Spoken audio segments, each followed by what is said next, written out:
My name is Amanda Carter. I'm 27 years old. And the day I walked into the courthouse in Savannah, Georgia, I thought the worst part would be facing my Aunt Megan again. I was wrong. Because waiting for me on the plaintiff's table wasn't just her sharp smile or my cousin Sophie's smug expression. It was a stack of papers, an official lawsuit, demanding $120,000 from me. Her claim? That I owed her for the cost of raising me after my mother died. The words blurred as I read them. Room and board. Clothing. School supplies. Medical expenses. Each line turned the years of my childhood into a price tag. Years where I washed Sophie's clothes, scrubbed Megan's floors, and sat at my Uncle Dennis's bedside after his heart attack left him trapped in a bed he'd never rise from again. And now they were calling it generosity. A sacrifice. Something I should repay. I looked across the courtroom. Megan adjusted her blazer, radiating righteous anger. Sophie smirked in her tailored dress, the same way she always had when Megan bought her new things and handed me cast-offs. And Dennis? He wasn't here, he hasn't been anywhere but that back bedroom in years. The man I once spoon-fed soup now couldn't even stand up to defend me. For a moment, it felt like I was 9 years old again, standing in their kitchen with Megan hissing in my ear, "You're lucky we took you in. Don't you forget it." But what Megan didn't know, or maybe thought I'd never prove, was that my grandmother had left a house to my mother, and when my mother passed, by operation of law that interest passed directly to me. It was my inheritance. A home Megan sold years ago without any court authorization and kept the money. So no, this lawsuit wasn't about repaying kindness. It was about greed. About control. About a woman who thought she could erase the truth the way she erased every trace of my mother from her house. But she was wrong. Because sitting in that courtroom, I wasn't the frightened girl who once believed every cruel word Megan said. I was ready to fight back. Before I tell you how I turned her own lies against her, and how this case exposed a betrayal deeper than I ever imagined, I want to ask you. Have you ever had someone try to put a price on your childhood, just because they thought you were too weak to fight back? Drop a comment below. Tell me where you're watching from. And don't forget to subscribe, because this isn't just a story about money. It's the day I stopped being their victim.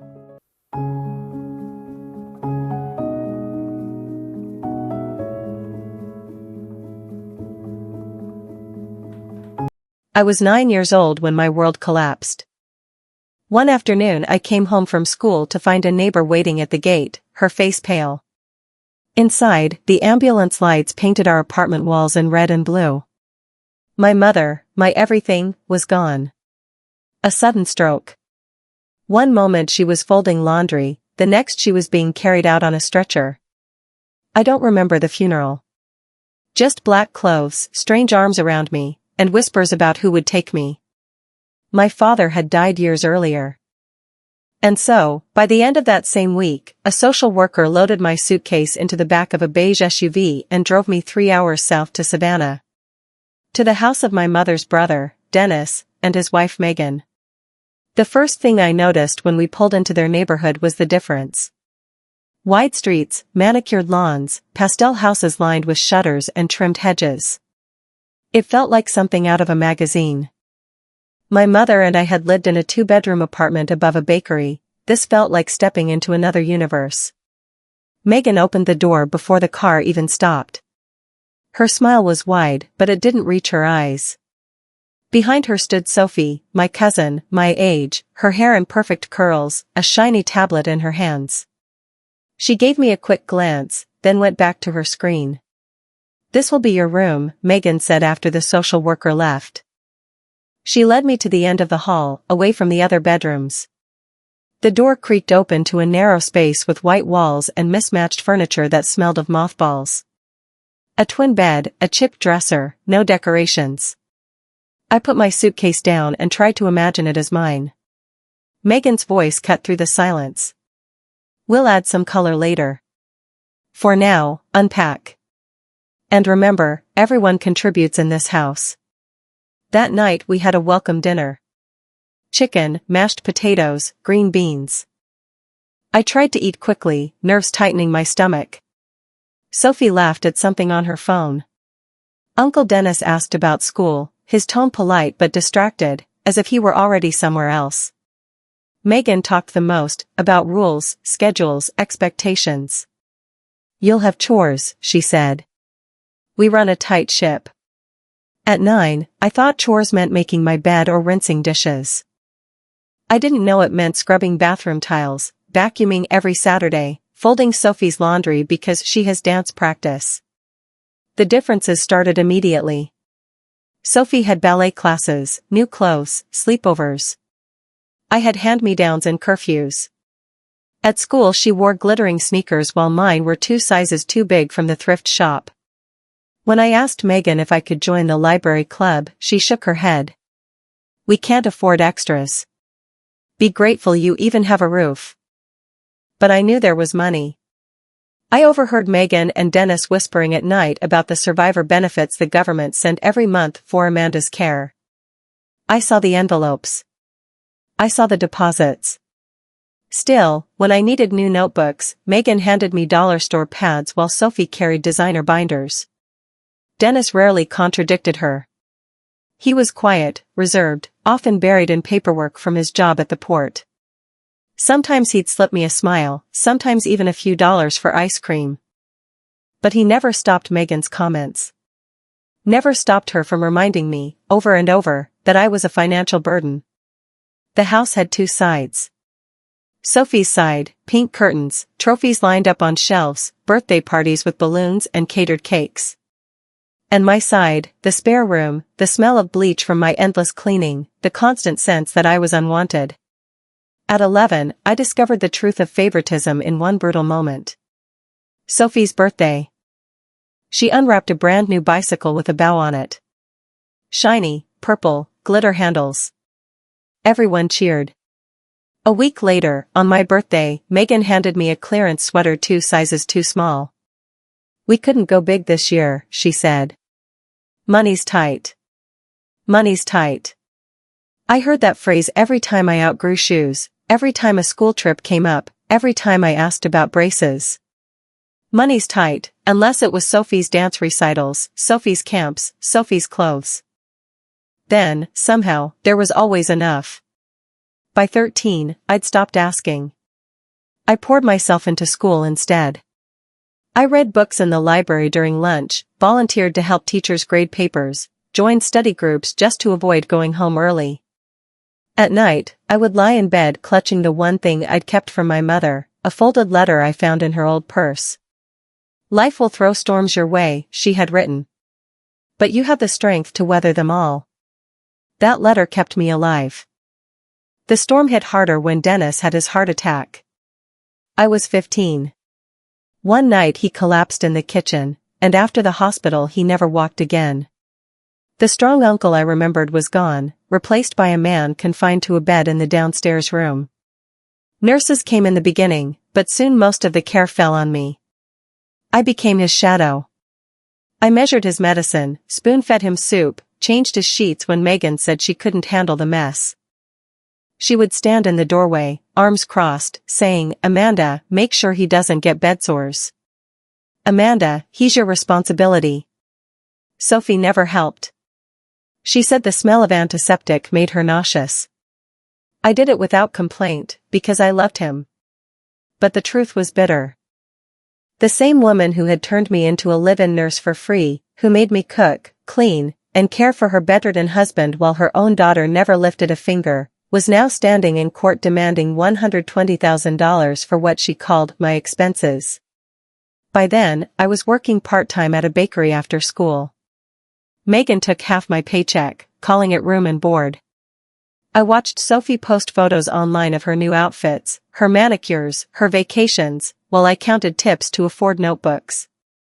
When I protested, Megan's words cut like glass, "You should be grateful you even have a bed. Don't forget what you owe us." 9 to 15. Those years hardened me. They taught me the cruel math of favoritism. Sophie got everything, I got scraps. They taught me silence. Dennis looked at me with guilt but said nothing. And they taught me resilience. If no one else believed in me, I had to believe in myself. Every chore, every dismissal, every slammed door built something inside me. A quiet determination. A promise that one day, I would leave. That I would never let Megan define my worth again. What I didn't know was that Megan was already planning her final betrayal. Because while I folded Sophie's laundry and changed Dennis's sheets, she had already sold the one thing that still tied me to my family's past, my grandmother's house. My mother had never owned much, just the little apartment where we lived together, but when my grandmother passed away a few months after Mom, her will left the house to my mother, and under state law my right to it vested as her child after Mom's death. By law, that inheritance passed directly to me. Megan took control of it while I was still a child, sold it without any court-appointed guardianship or approval, and kept every dollar. By the time I learned the truth, it was too late to get back what she stole, at least without a fight. By the time I turned 15, the house felt more like a hospital than a home. My Uncle Dennis's heart attack had struck like lightning, sudden, violent, and irreversible. Overnight he went from a quiet, distant man who read the newspaper at the kitchen table to a fragile body confined to the downstairs bedroom. Machines hummed. Bottles lined his nightstand. Megan barked orders from the hallway, but when it came to actually caring for him, feeding, bathing, changing, lifting, it was me who answered. I didn't resent Dennis. In those quiet hours, I saw the guilt in his eyes. He never said much, but sometimes he'd reach for my hand as if to apologize for letting Megan treat me the way she did. But apologies didn't change reality. Megan had the authority, Sophie had the freedom, and I had the chores. Every morning started with Dennis's medication chart. I'd sit at the little desk in his room, counting pills into a plastic organizer, marking doses in red pen. After school I spoon-fed him soup, coaxed him to sip water, cleaned the bedsores Megan couldn't stand to look at. She would stand in the doorway, arms folded, eyes sharp. "You're young," she'd say flatly. "You can handle it." Sophie, meanwhile, disappeared to ballet practice or sleepovers. Her life carried on, untouched by the sickness in the house. Mine stopped. And yet, through all of it, I found ways to keep myself alive, not just breathing, but becoming. School became my sanctuary. I lingered in classrooms long after the bell, offering to help teachers stack chairs or grade quizzes. In the library, I sat surrounded by books until the janitor flicked the lights. I discovered the joy of order, binders color-coded, planners filled, schedules underlined twice. When the chaos at home threatened to swallow me, lists became lifelines. That's how Ms. Alvarez found me. She was my English teacher, a woman with patience carved into every word she spoke. One rainy afternoon she stopped at my desk, her gaze falling on the rough planner I had drawn on loose-leaf paper. "You organize your whole life like this?" she asked, tapping the rows of colored boxes. I shrugged. "It keeps me from forgetting things." Her eyes softened. "Ever thought about teaching?" The idea startled me. Teaching was for people with stable homes and money for college. Not for the girl scrubbing floors to pay her aunt rent. But Ms. Alvarez wouldn't let it go. She invited me to help with the after-school reading group, kids in 4th grade who stumbled over sentences and gave up halfway through.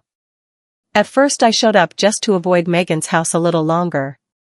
But the first time a boy named Jaden sounded out a whole paragraph and looked at me with wide eyes as if I'd handed him a key, something shifted. It wasn't about escaping Megan anymore. It was about finding a reason. From then on, I threw myself into tutoring. I stayed late, volunteered at book fairs, even helped decorate bulletin boards. For the first time since my mother's death, I felt useful in a way that didn't mean servitude. I wasn't just the niece who owed Megan. I was Amanda, someone who could build, guide, change. Of course, Megan hated it. "You're never home when I need you," she snapped one evening as I dropped my bag by the door. "Sophie has college prep. You should be focusing on that too, if you're serious about not being a burden forever." She said college like it was a joke. As if I could never afford it. And maybe she was right. Half my paycheck from the bakery already went to her for utilities. The other half I tucked into a shoebox under my mattress, bills folded so many times the corners wore thin. I kept working. Early mornings covered in flour, late nights bent over textbooks, weekends tutoring children who weren't mine but felt like they could have been. Slowly, a path formed under my feet. At 16, Ms. Alvarez introduced me to dual enrollment classes at the community college. "It's free if you qualify," she explained, pressing a brochure into my hands. "You can take intro education courses now, while you're still in high school. Think of it as a head start." A head start. The words lit a fire in me. I filled out forms at the library computer, typed essays between shifts at the bakery, begged teachers for recommendation letters. Megan tried to dismiss it as busy work, but when the acceptance letter arrived, stamped with the college seal, I felt something snap inside me, a thread tying me to her approval. I didn't need it anymore. Classes weren't easy. I biked 6 miles to campus twice a week, sat among students older and more confident, and copied every word the professors said. I felt small, out of place, but not invisible. For once, I was there on purpose, not by accident. At 17, I started my practicum in a real classroom. 20 kids, sticky with glue and curiosity, called me Miss Carter. It was the first time anyone had used my name with respect instead of resentment. I walked home that day with ink on my hands and a smile I couldn't hide. Back at Megan's, nothing changed. Sophie flaunted new clothes, Megan kept her claws in my paychecks, and Dennis drifted further into silence. But inside me, everything was shifting. I knew I had a way out. By the spring of my senior year, I had lined up scholarships and financial aid for a full transfer to Georgia Southern University. Megan tried to intercept the acceptance letters, but I learned to get to the mailbox first. I read the news standing under the streetlight, the paper trembling in my hands. It was real. I was leaving. Graduation came on a humid May evening. I wore a borrowed dress and shoes that pinched my toes. Megan and Sophie sat in the crowd, pretending pride for show. But the real applause came from Ms. Alvarez, who screamed my name so loudly that people turned to stare. After the ceremony, she hugged me and pressed a small box into my hands. Inside was a fountain pen. Emerald ink gleamed through the little window. "For lesson plans," she said. "And for signing your own papers." A week after my 18th birthday, I packed my suitcase, the same one I had dragged into Megan's house at 9 years old. I folded my clothes, slid my shoebox of savings inside, and left a note on the kitchen table. "Dennis's meds are ready. Chart is on the wall." Beside it, I laid the house key.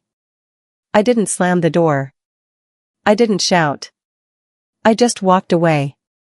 The student housing near the community college smelled like paint and possibility. My room was small, my mattress thin, but the air was mine.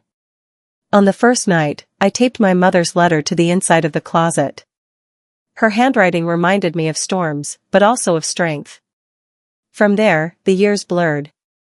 Long days of classes, longer nights of tutoring, practicums in classrooms filled with crayons and laughter. I transferred to Georgia Southern, earned my bachelor's in elementary education, and passed my certification exams with shaking hands. The day I signed my first contract, the ink flowed emerald. Amanda Carter, grade 2. When I stepped into my own classroom, sunlight pulled across the desks, chalk dust floated in the air, and 20 little faces turned to me, waiting. For the first time, I wasn't the burden, the maid, or the invisible girl in the spare room. I was the teacher. And while Megan still lurked in the background, calculating ways to twist my past into a debt, I knew the truth, I had already paid in full. By the time I turned 27, my life looked nothing like the one Megan had mapped out for me. I rented a small apartment on the edge of Savannah, nothing glamorous, just 2 rooms, paint peeling in the hallway, a kitchen that hummed with the sound of an old refrigerator. But it was mine. I decorated it with flea market finds and thrift store treasures, a patched quilt, a crooked bookshelf stacked with children's novels, a plant I somehow kept alive on the windowsill. Every morning, I walked to the elementary school where I taught second grade. The building was old, the windows stubborn, the heat unreliable in winter. But when 20 children shouted, "Good morning, Miss Carter," in unison, it felt like the sun itself was spilling through those walls. I built routines the way other people built fortresses, lesson plans color-coded in binders, a calendar marked with stickers for each field trip, a drawer full of snacks for kids who never had breakfast. Teaching wasn't easy. The hours were long, the pay modest, the bureaucracy maddening. But every time a child read their first full paragraph or proudly held up a messy art project, I knew I had chosen the right path. Outside the classroom, I allowed myself pieces of a life I'd once thought impossible. Dinner with friends, weekend trips to the farmer's market, even a few relationships. I wasn't searching for perfection, just companionship.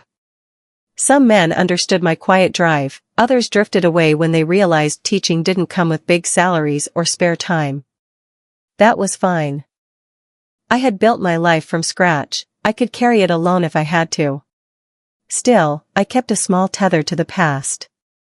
Every few weeks, I would call Megan's house. Not for her, but for Dennis. "How's he doing?" I'd ask, bracing for her clipped tone.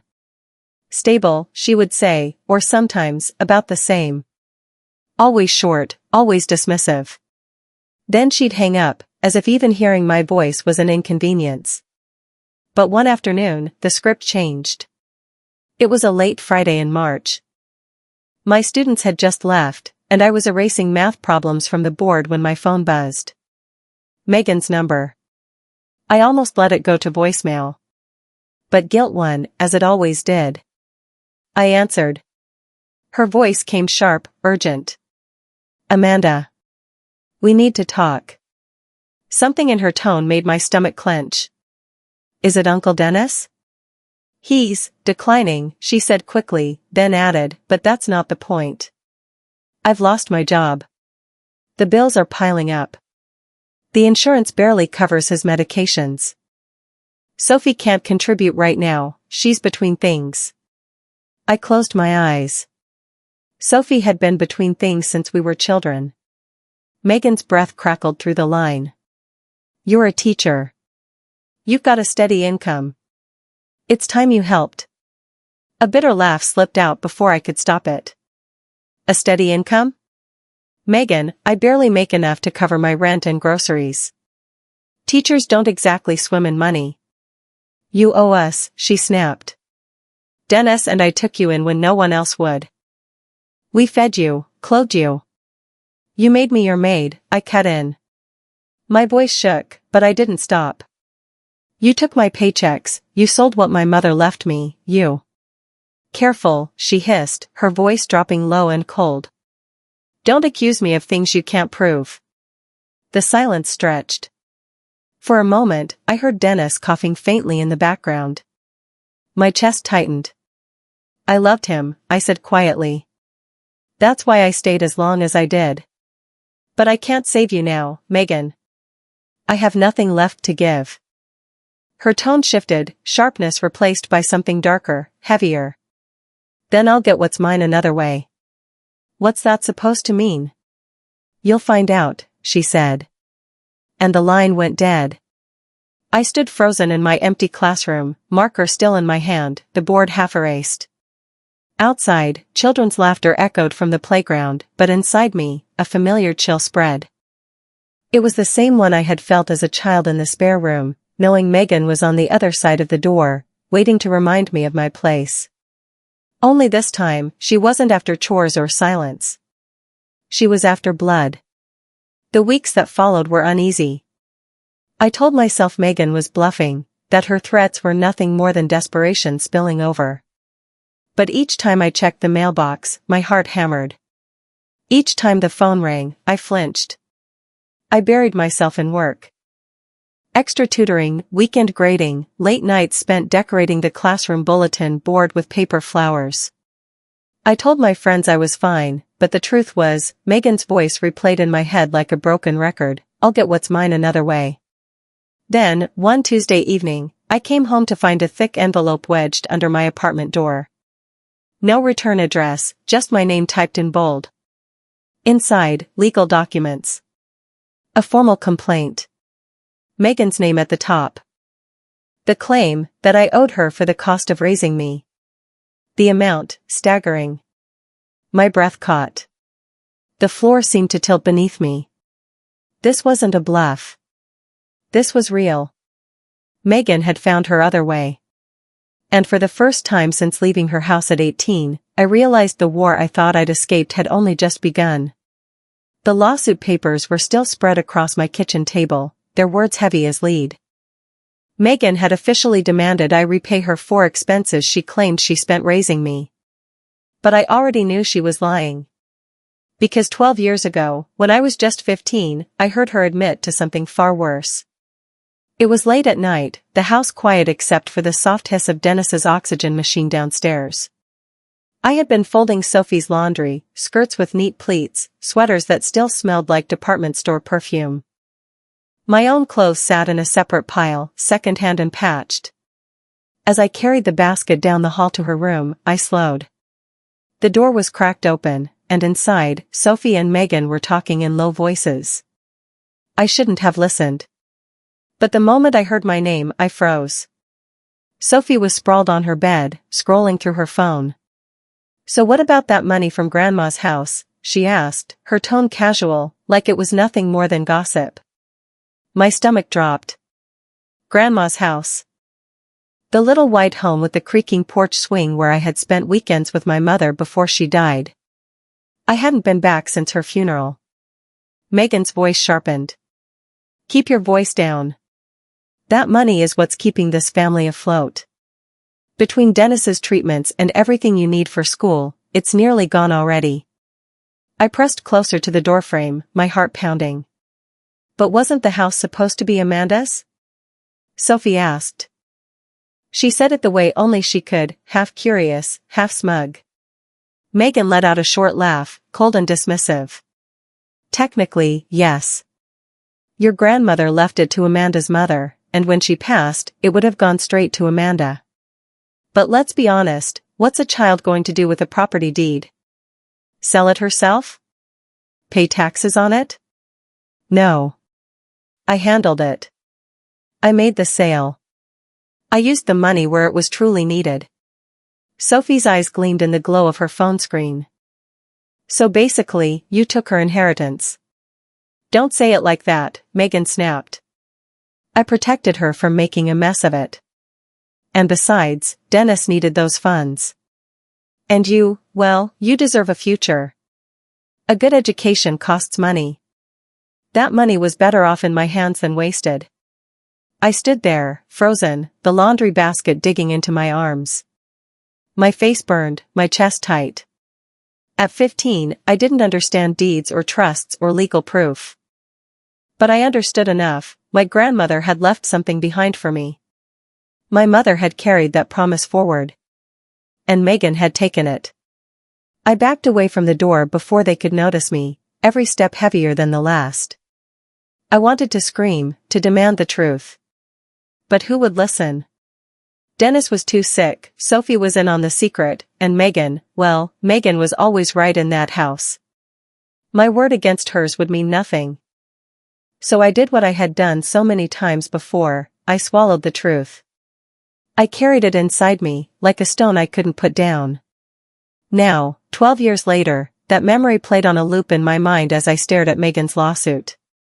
She wanted money from me, again. She claimed she had sacrificed for me, provided for me, kept me safe. But I knew the truth. She hadn't sacrificed. She had stolen.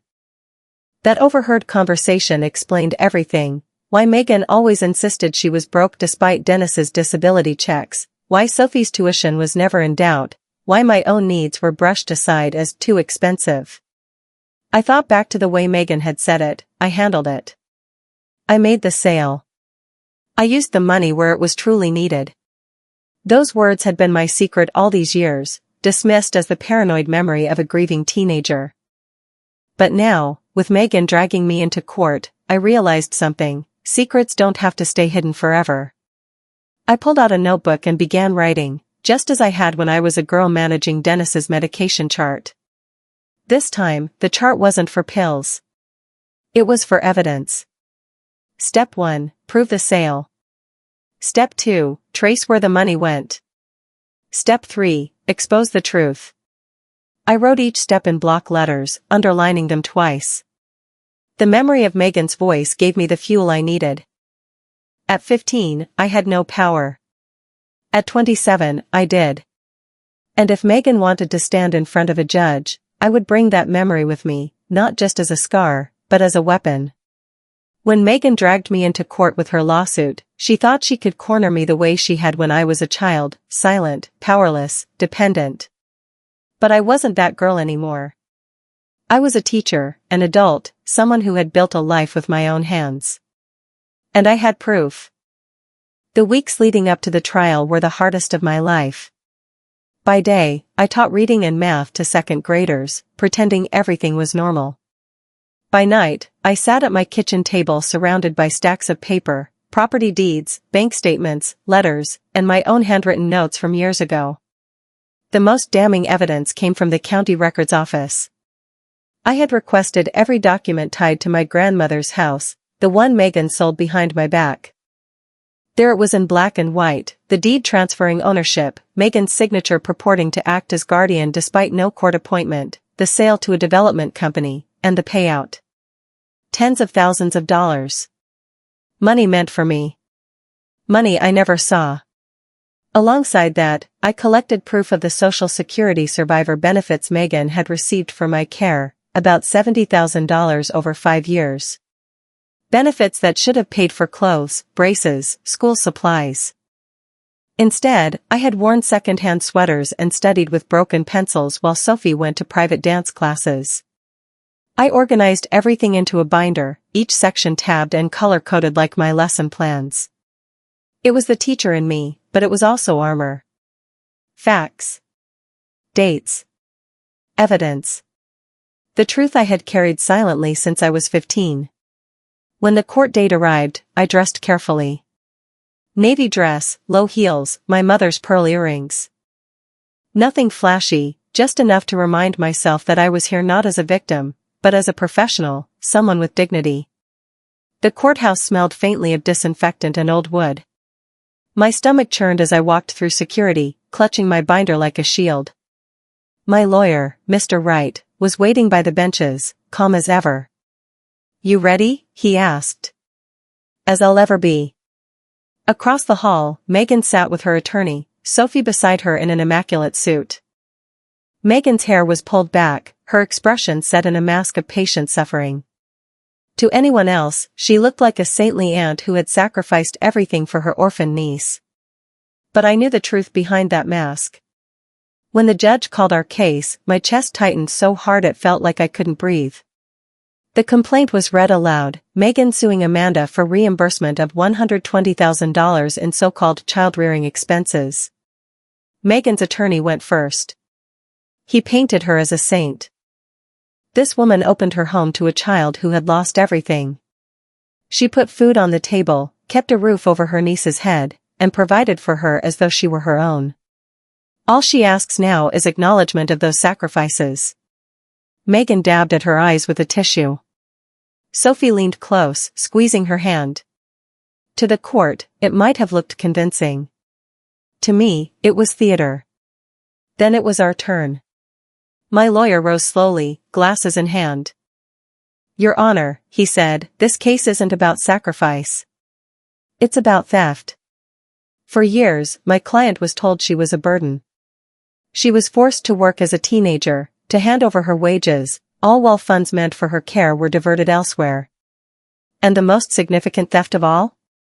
The sale of the only inheritance left to her by her grandmother. The money didn't go to Amanda. It went to Megan, and to her daughter." The judge's expression hardened.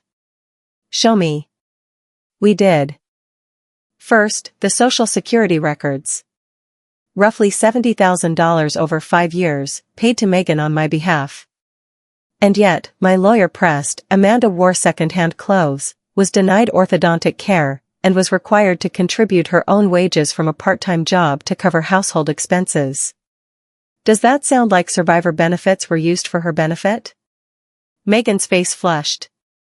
She stammered about bills and medical care, her voice rising as though volume could replace truth. Then came the property records. The deed from my grandmother's house, signed away within months of my mother's death. Sold to a developer for over $60,000. The signature on the sale authorization, Megan's, with no court order appointing her as guardian or authorizing the sale. I watched the judge's eyes as she scanned the papers. I knew in that moment the tide had shifted. When I took the stand, my hands trembled, but my voice didn't break. I told the story of the chores, the rent Megan demanded from my bakery paychecks, the nights I sat beside Dennis spoon-feeding him while Megan stood in the doorway. And then, I shared the memory that had burned inside me for 12 years. I was 15, I said, staring at the judge, not at Megan. I was carrying laundry down the hall when I heard them talking. Sophie asked about the money from my grandmother's house. Megan said she had sold it. She said she had to choose whether to use it for Dennis's care or Sophie's tuition. And she laughed when Sophie called it stealing. She said she was protecting me. But what she really did was take everything my mother wanted me to have. The room was silent. I could hear my own heartbeat echoing in my ears. Megan's lawyer tried to dismiss it. That's just hearsay from a teenager years ago. You can't possibly rely on such a memory. But I didn't flinch. It's not just a memory, I said, lifting the binder. The county records back it up. Her signature backs it up. The missing money backs it up. And her own statements are admissible. By the time closing arguments finished, Megan's mask had slipped. Her face was red, her hands shook as she crushed her tissue. Sophie refused to look at me, eyes fixed on her phone. The judge leaned forward, voice sharp. Megan, the evidence shows you received substantial funds, through benefits and through the sale of property, that were intended for Amanda. You misused them. To now demand additional reimbursement is not only without merit, it borders on fraudulent. She paused. The room seemed to hold its breath. This court dismisses your claim in full. Furthermore, this matter is being referred to the district attorney for review of possible criminal charges regarding your handling of Social Security funds and the unauthorized sale of inherited property. The gavel struck once, final and clear. I exhaled, a breath I felt I had been holding for 12 years. Outside the courthouse, sunlight flooded the steps. My lawyer clapped me on the shoulder, but his words blurred. What mattered wasn't the legal victory, though it was real. What mattered was the shift inside me. For years, Megan had made me believe I was small, powerless, voiceless. But standing in that courtroom, with the truth laid bare for everyone to see, I knew I had finally broken free. And as I walked away, one thought burned steady in my chest. This wasn't just justice. This was revenge, the kind that didn't need anger or fists. Just proof, patience, and the courage to finally speak.